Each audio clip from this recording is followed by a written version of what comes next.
आखिर ऐसा क्या है काइपर बेल्ट में जिसके पीछे नासा और दुनिया भर की तमाम स्पेस एजेंसियां इसके पीछे लगी हुई हैं। आइए 3D एनिमेशन के माध्यम से इसको समझते हैं। देखिए, ये है हमारा सोलार सिस्टम और इसके चारों तरफ जो रहस्यमय पट्टी आप देख रहे हैं, ये है काइपर बेल्ट। यह इतनी दूरी तक फैली हुई है, हम और आप सोच भी नहीं सकते हैं।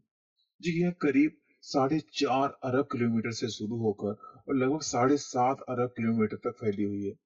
और इसकी चौड़ाई लगभग 3 अरब किलोमीटर तक है। हालांकि इसकी सही लंबाई और चौड़ाई की दोस्तों खोज अब भी चल रही है।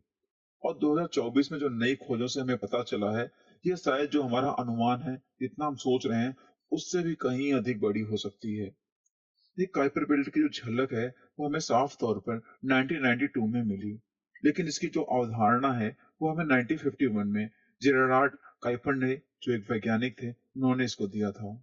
देखिए, आज तक हजारों काइपर बेल्ट के ऑब्जेक्ट्स की खोज हो चुकी है और लाखों की खोज अभी भी बाकी है।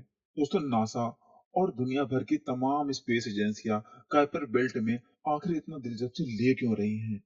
क्योंकि इसमें ही छिपा हुआ है हमारे सौर मंडल की उत्पत्ति का राज।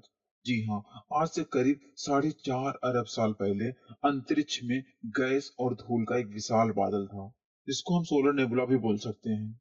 और एक विशाल तारा अपनी अंतिम अवस्था में पहुंच चुका था।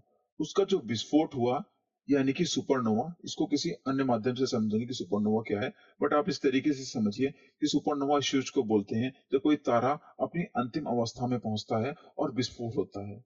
उस सुपरनोवा के जो शॉक वेव्स थे, वो इतने ज्यादा थे कि जो गैस और धूल को उसने बहुत ज्यादा प्रेशर डाला और दबाव डाला वहां पे। उसका जो ग्रेविटी थी, ग्रेविटी ने उसको सिकुड़ना शुरू किया और उस सिकुड़ने की वजह से बीच का हिस्सा था, वो सबसे घना और गर्म हो गया। जी, वहीं से हमारी सूर्य की उत्पत्ति हुई। जो उस वक्त जो बीच का हिस्सा था, जो सबसे घना और गर्म हुआ, वहां से हमारा सूर्य का जन्म हुआ। सूर्य के चारों तरफ जो बची हुई गैसेस थी, वो आपस में जुड़ के धीरे धीरे प्लैनेट्स, चंद्रमा और खगोलीय पिंड बने। लेकिन कुछ छोटे टुकड़े इतने छोटे रह गए, वो ग्रह नहीं बन पाए। और वही आज काइपर बेल्ट का हिस्सा है, या हम बोल सकते हैं ऑर्ट क्लाउड में अभी भी ये घूम रहे हैं। ये काइपर बेल्ट जो है, उसके अंदर एस्ट्रॉइड्स यानी कि क्षुद्र ग्रह, यानी कि कॉमेट्स, धूमकेतु और डॉर्फ प्लैनेट जैसे कि बौने ग्रह आज भी वहां पे घूम रहे हैं। इन सबसे भरा हुआ है काइपर बेल्ट। काइपर बेल्ट में वाटर, मीथेन, अमोनिया जैसे गैसें भरी हुई हैं।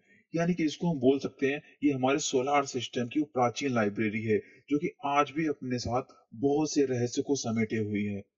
इसीलिए जो नासा है और दुनिया भर की तमाम स्पेस एजेंसियां काइपर बेल्ट के पीछे पड़ी हुई हैं कि अगर इसको हमने अध्ययन किया, तो हमें पता चल जाएगा कि जो हमारे सोलर सिस्टम की उत्पत्ति हुई थी या हमारी धरती की उत्पत्ति हुई थी, वो कैसे बनी थी, क्या क्या रीजन थे उसमें, क्या क्या बदलाव हुए थे, जो पूरा का हमारा सोलर सिस्टम बना हुआ था। अभी बहुत से राज काइपर बेल्ट के बाकी हैं। शायद इसी का जवाब हमें आने वाले समय में मिल पाएगा।